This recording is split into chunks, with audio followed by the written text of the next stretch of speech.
Dave Roberts said, you know what, when you pitch, don't worry about hitting. Just focus on one job. And if you look at the offensive numbers, they're down. I guess last night, the exception. What is the plan moving forward? What's Dave Roberts saying? Good morning.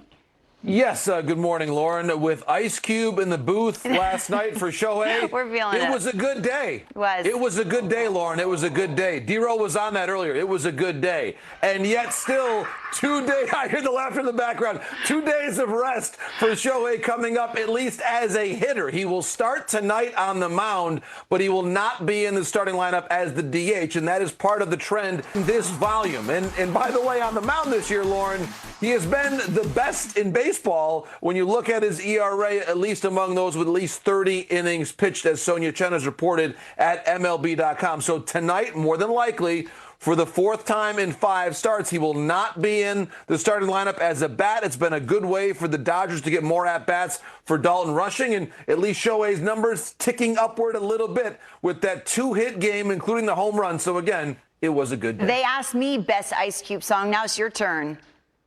It was a good day. That's the only one he knows. That's the only one he knows. No. What's your second? We're still live. We're so heavy. We can't talk about your second favorite Ice Cube song. I know you have many. I know you could rank the top 5. It's been a troubling year in Flushing, Queens. No way around it, JP. The team, the manager, the front office, I feel like all receiving criticism, and rightfully so. They're very accountable as well. David Stearns addressing the media. What did he say about how we move forward from here on out? Lauren, it is a major topic for the Mets, and obviously they've got the biggest divisional deficit of any team in Major League Baseball. Think about that, the largest divisional deficit in the entire sport. The injured list is a key topic. Why? Now, we'll end up getting some sound from David Stearns in a moment, but the key thing here, this long injured list, 2 names on here who were major acquisitions for the Mets last winter. Again, they could have brought back Pete Alonso. They ended up trading away Brendan Nimmo. But look at Luis Robert Jr. on the IL, Jorge Polanco on the IL. David Stearns addressed this in a question yesterday from Will Salmon.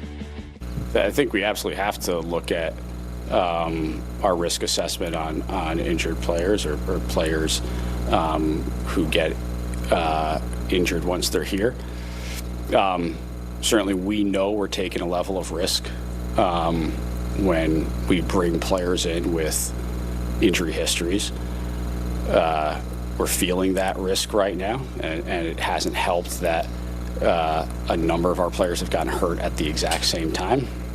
It's not something we necessarily anticipated, but I think that's a fair question, something we need to look at. As David Stearns said, Lauren, a fair question to evaluate how they are looking at players with injury histories and indeed managing their injuries once they occur within the purview of the New York Mets. Lindor, obviously, it's been an injury-plagued year for him. Soto spent some time on the IL. Bo Bichette, whom they acquired, hasn't really had the impact they expected him to have. And, of course, Pete Alonso goes out the door. Edwin Diaz, obviously, we know he himself is injured now with the Dodgers. But this is a really important topic for a team that has had a big budget, but reminds us with the way they've played this year, the answer is not always to sign the most famous players or bring in the veterans who have injury histories, because injured players often get injured again. And they're answering all the tough questions in Queens. What about in the Bronx? Anthony Volpe back from the minors. Jose Caballero to the injured list. What now? You know Anthony's a worker. He's been working in the minor leagues. What is your expectation for him, JP? It's a really interesting time for the Yankees, Lauren, because Aaron Boone yesterday got out in front of this story and said, listen, once Caballero is healthy, he is our shortstop again. But for the next 9 days or so, that job will likely belong to Anthony Volpe for the first time this season, coming back from that left shoulder surgery. He has not been, and I checked on this with some Yankee folks today, there has not been a specific thing that he has been tasked with working on in the minor leagues. Is just getting healthy and getting back to the player that he has been at his peak before. Now, obviously, there were some defensive struggles a year ago. When you look at the counting numbers, though, still, he was quite close to a 2020 year last year with close to 20 home runs and stolen bases. And yet, look at the numbers on your screen right now. They have not been august from a standpoint of what he's been able to do at AAA. The one thing that encourages me in reading Brian Hoke's story at MLB.com is that Volpe had a conversation between 30 and 40 minutes on the phone recently with Aaron Judge about how to handle the adversity. And Jazz Chisholm also in Brian's story talked about the confidence that he has in what Anthony is able to do now that he's back. So the window is not long, but it's there for Volpe to show what he can still do. He's got about a week and a half to prove it, even though, as Aaron Boone said, once Caballero, with all the spark that he's given the Yankees, once Caballero is healthy, he is back as the everyday shortstop. The Yankees and Orioles earlied up that first pitch today to make way and avoid the rain. So we'll talk to Meredith Marakovitz, Queen of the Yankees, coming up. JP Morosi on the Inside Corner. Thank you, my friend. Robert, take it away. Lauren and JP, I'm late to this, but I wanted to make sure we, as a show here on Central, mentioned it, because on Sunday, Rene Cardenas, the broadcasting pioneer and Houston Astros Hall of Famer, who in 1958 with the LA Dodgers became the first full-time Spanish-language announcer in Major League Baseball history. He died at his home in Houston on Sunday. He was 96. After a stint with the Astros, he returned to the Dodgers in the 80s before coming back to Houston, where he finished his career in 2007. Rene's impact on broadcasting, particularly Spanish-language broadcasters, is something that will forever be celebrated and appreciated. Ballpark Cam is up and running in Houston, where Rene spent so many years of his tremendous career. They will continue their series against the Seattle Mariners a little bit later today. There is the pitching matchup from Houston. We will have more Central after this. Way through the week, let's do this. Morning. Robert Flores, Mark DeRosa, I'm Lauren Shoddy. Let me tell you something. Flight.